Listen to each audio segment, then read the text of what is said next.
اللہ تعالیٰ کے فضل و کرم سے آج بھی 2 پاروں کی تلاوت ہوئی ہے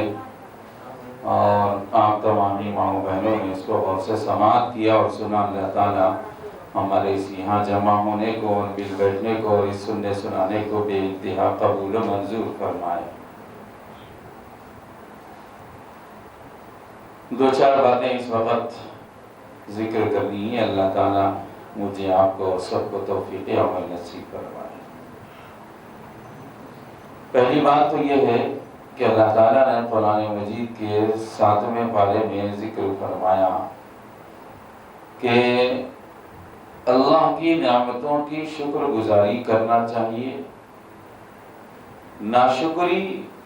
نعمت کے ختم ہو جانے کا سبب اور ذریعہ ہے۔ یعنی بندوں کو چاہیے کہ جو کچھ نعمتیں اللہ تعالیٰ کی طرف سے ہم کو مل رہی ہیں اس نعمت کے اوپر شکر ادا کرنا چاہیے۔ خود اللہ تعالیٰ نے ارشاد فرمایا لَإِن شَكَرْتُمْ لَأَزِيدَنَّكُمْ، اگر تم نعمتوں کی شکر گزاری کرو گے تو میں نعمتوں کے اندر اضافہ کروں گا۔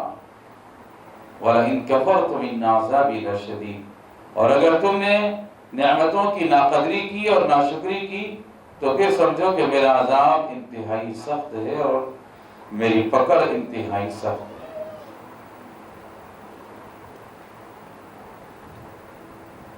اللہ تبارک و تعالیٰ نے پچھلی قوموں کا تذکرہ کرتے ہوئے فرمایا کہ انہوں نے نہیں دیکھا کہ ہم نے ان سے پہلے کتنی ہی قوموں کو ہلاک کر دیا، ان کو ہم نے زمین میں ایسی حکومت اور سلطنت دی تھی، حکومت بھی ان کی تھی، بادشاہت بھی ان کی تھی، یہ اللہ کی نعمت تھی۔ آسمان سے خوب بارشیں ان کے اوپر ہوتی تھی اور ان کے کھیت کھلیان ندیاں نالے نہریں سب کچھ بھرے ہوئے ہوتے تھے، یہ بھی اللہ کی ایک نعمت تھی۔ دریائیں بہتی رہتی تھی اور اس دریا کے پانی سے وہ لوگ بھی خوب سیراب ہوتے تھے، لیکن انہوں نے اللہ تبارک و تعالیٰ کی نافرمانی کی، کفران نعمت کیا، اللہ تعالیٰ کے احکامات کی ان لوگوں نے پاسداری نہیں کی، اللہ تعالیٰ کے حکموں کو انہوں نے ٹھکرایا، اور ظاہر بات ہے جب گناہوں کے اندر مبتلا ہو گئے تو اللہ نے فرمایا کہ ان کے اس گناہ کی وجہ سے، نافرمانی کی وجہ سے ہم نے ان کو ہلاک اور برباد کر دیا، تباہ و تاراج کر دیا، اور ان کی ساری کی ساری نعمتوں کو ہم نے سلب کر لیا اور کھینچ لیا اور ختم کر دیا۔ اس لیے ہمیں چاہیے کہ ہم ہمیشہ اللہ کی نعمتوں کی شکر گزاری کریں، شکر گزار بندے بن کر ہم زندگی گزاریں۔ ناشکری کرنے سے اللہ کی نعمتیں چھین لی جاتی ہیں، ختم ہو جاتی ہیں۔ بندے کو ہر حال میں شاکر اور صابر بن کر زندگی گزارنا چاہیے، اس کی زبان پر کبھی شکوہ اور شکایت نہ آئے، ہمیشہ شکر گزاری، ہر حال میں اللہ تبارک و تعالیٰ کی تعریف کرے، الحمدللہ علی کل حال۔ لیکن میرا اور آپ کا مزاج یہ ہے، سماج اور معاشرے اور سوسائٹی کا ایک یہ ماحول بن چکا ہے کہ اچھے حالات آتے ہیں تو ہم لوگ خوش ہو جاتے ہیں، برے حالات آتے ہیں تو ہم لوگ اللہ کی ذات سے شکوہ اور شکایت کرنے لگ جاتے ہیں۔ نہیں ماؤں بہنوں، دوستوں اور بزرگوں، ناظرین اور سامعین، ہم آپ سے یہ کہنا چاہتے ہیں کہ آپ جس حال میں بھی اللہ نے آپ کو رکھا ہے اس حال میں آپ کو اللہ کا شکر ادا کرتے رہنا چاہیے۔ انسان کی زندگی کے 2 ہی محور ہیں، صبر اور شکر، بس۔ حالات اچھے ہوں، ہماری مرضی کے مطابق ہوں تو اللہ کا شکر ادا کریں، اور اگر حالات ہماری مرضی کے خلاف ہوں، ناموافق ہوں حالات، تو ہمیں گھبرانے کی ضرورت نہیں، ایسے حالات پر ہمیں صبر کرنا چاہیے۔ صبر کرنے والے کے ساتھ بھی اللہ ہے، شکر کرنے والے کے ساتھ بھی اللہ ہے۔ تو ہم ناشکری کر کے اللہ کی دی ہوئی نعمتوں کو چھین لینے کا سبب اور ذریعہ کیوں بنے؟ جو کچھ بھی اللہ تعالیٰ نے روزی روٹی میسر فرمائی، بس اپنی قسمت سمجھ کر اس پر خوش رہیں، راضی رہیں اور اللہ کا شکر ادا کرتے رہیں۔ کئی ایسے قومیں گزر چکی ہے جن کو اللہ تعالیٰ نے مال و دولت دیا تھا، صحت اور قوت دی تھی، اور حکومت اور سلطنت دی تھی، ساری کی ساری نعمتوں سے اللہ تعالیٰ نے ان کو نوازا تھا، لیکن انہوں نے اللہ کی نافرمانی کی عادت ڈال لی، لہٰذا اللہ تعالیٰ نے ان کی اسی نافرمانیوں کی وجہ سے ان کی ساری نعمتوں کو سلب کر لیا اور ختم کر دیا۔ جو اللہ دینے پر قادر ہے وہ اللہ تعالیٰ چھیننے پر بھی قادر ہے۔ اس لیے ہمیں ڈرتے رہنا چاہیے، بچتے رہنا چاہیے، اللہ کی نافرمانی اور کفران نعمت سے ہمیں اجتناب کرنا چاہیے، کہیں ایسا نہ ہو کہ ہماری ناشکری اللہ تعالیٰ ہم کو اس کی وجہ سے نعمتوں سے محروم نہ کرے۔ اس لیے قرآن مجید یہ کہہ رہا ہے، سورۃ الانعام کے اندر اللہ تعالیٰ نے فرمایا کہ ناشکری کرنا نعمت کے ختم ہو جانے کا سبب اور ذریعہ ہے، اس لیے اسے بچنا چاہیے۔ اب ہوتا کیا ہے کہ انسان دنیا کے اندر تو اس کو احساس نہیں ہوتا ہے کچھ بھی، بس من چاہی زندگی گزار لیتا ہے، خوش ہو جاتا ہے کہ میری زندگی اچھی گزر رہی ہے، لیکن کل قیامت میں ہمیں جب ان اعمال کا حساب لیا جائے گا، ان نعمتوں کے بارے میں ہم سے پوچھا جائے گا، تو اس وقت کا پھر افسوس کرنا پڑے گا۔ لیکن یاد رکھیے کہ اس دن کا افسوس کرنا بھی کوئی فائدہ نہیں دے گا۔ جو لوگ دنیا میں اللہ اور اس کے رسول اور مرنے کے بعد کے عذاب کو جھٹلاتے ہیں، قیامت کے دن وہ جہنم کا عذاب دیکھ کر گھبرائیں گے، اور جو اللہ کی نافرمانیاں دنیا میں کرتے ہیں، اللہ کی نعمتیں استعمال کرنے کے باوجود خدا کی نافرمانی کرتے ہیں، کل ایسے لوگوں کو جہنم کا ایندھن بنایا جائے گا، تو وہاں کے عذاب کو دیکھ کر گھبرائیں گے اور یہ فریاد کریں گے کہ اے کاش ہمیں دنیا میں پھر واپس بھیج دیا جاتا، تو ہم اللہ تعالیٰ کی اطاعت کرتے، بندگی کرتے، مرضیات مولا پر چل کر رب کو راضی اور خوش کر لیتے۔ ہم یہ افسوس کریں گے، اس وقت تمنا کریں گے اللہ کے سامنے،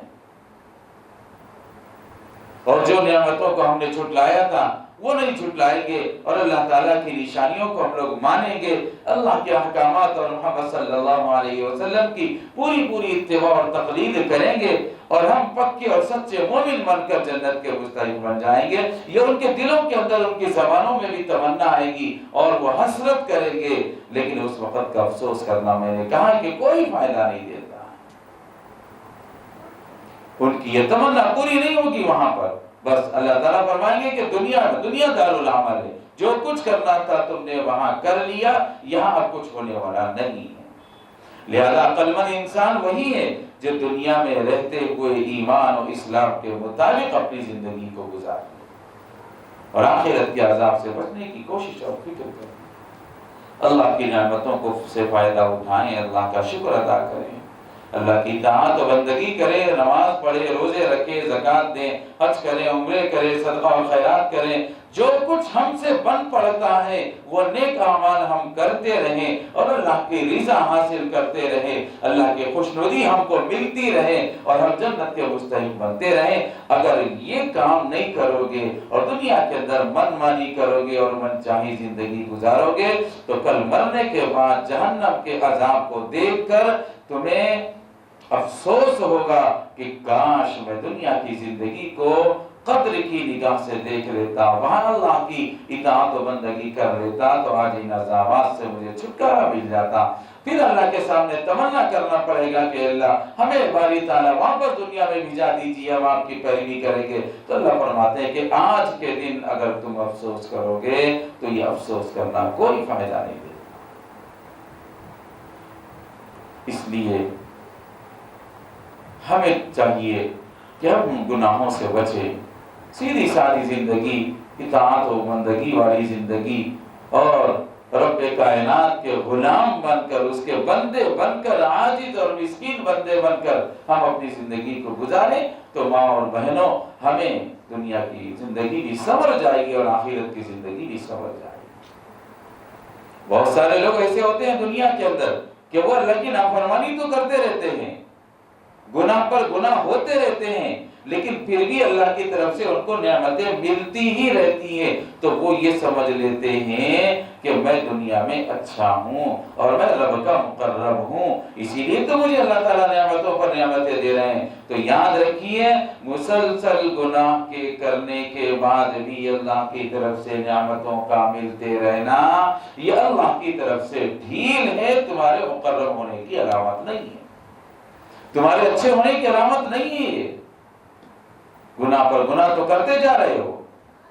اور اللہ کی طرف سے تم کو ڈھیل دی جا رہی ہے۔ اللہ تعالیٰ کا قانون یہی ہے دوستو اور بزرگوں کہ پہلے اللہ تعالیٰ مجرم کو، گناہگار کو تنبیہ کرتے ہیں کہ وہ اپنے خالق اور مالک کی طرف رجوع کرنے والا بن جائے، لیکن اگر اس تنبیہ کے باوجود بھی نافرمانی اور سرکشی اور گناہوں کے اندر سے اس کی زندگی ختم نہیں ہوئی اور وہ اپنی اسی سرکشی پر اتراتا رہا ہے تو اس کو ڈھیل دی جاتی ہے۔ پھر جب وہ عیش و عشرت کا عادی بن جاتا ہے اور معصیت اور گناہوں میں بڑھتا ہی چلا جاتا ہے اور اللہ تبارک و تعالیٰ کا وہ یکایک اسے اللہ تعالیٰ کا عذاب اس کو پکڑ لیتا ہے اور گرفت میں لے لیتا ہے اور اس کو ہلاک کر دیتا ہے، تو پھر اس وقت وہ پتہ چل جائے گا اس کو۔ اس لیے اگر کسی شخص کو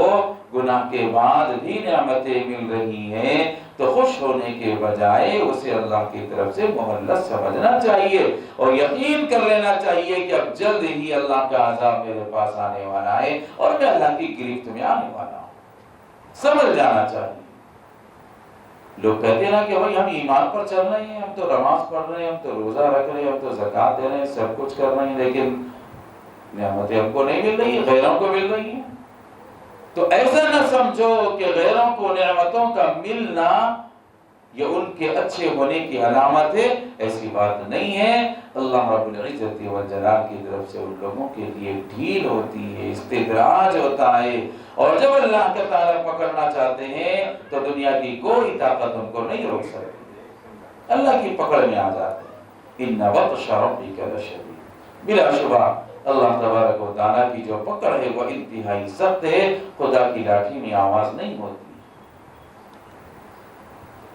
اس لیے ہمیں اللہ کی نافرمانیوں سے بچتے ہوئے زندگی گزارنا چاہیے اور اللہ کی اطاعت و بندگیوں کے اندر ہمیں مسلسل لگے رہنا چاہیے۔ بندہ جتنی اللہ کی اطاعت و فرما برداری کرے گا اللہ کا اتنا ہی مقرب بنتا جائے گا اور اس کو اتنے ہی اعمال صالحہ اور نیکیوں کا موقع ملتا رہے گا اور وہ کرتا رہے گا۔ اس لیے ہم اپنی دنیاوی زندگی کو سنبھال کر لے کر چلے۔ یہ رمضان المبارک کا مقدس مہینہ اللہ تبارک و تعالیٰ نے دیا ہے تاکہ بندے جو رب سے ٹوٹے ہوئے ہیں وہ رب سے جڑ جائیں، قرآن کی تلاوت کے ذریعے، ذکر و اذکار کے ذریعے، تراویح کے ذریعے، روزوں کے ذریعے، غریبوں اور مسکینوں کے ساتھ ہمدردی اور مواخات کے ذریعے اور زکوٰۃ اور صدقات کے ذریعے، جیسے بھی ہو بندے اعمال کر کے اپنے رب سے جڑ جائیں تو اللہ تبارک و تعالیٰ ان کو پھر سنبھالا دے گا، ان کو پھر موقع دیں گے اللہ تعالیٰ۔ اس لیے قرآن مجید کی آیتیں ہمیں پیغام دے رہی ہیں اور بتلا رہی ہیں کہ خدا اپنے رب کی نافرمانی سے بچو، اللہ اور اس کے نبی کی اطاعت اور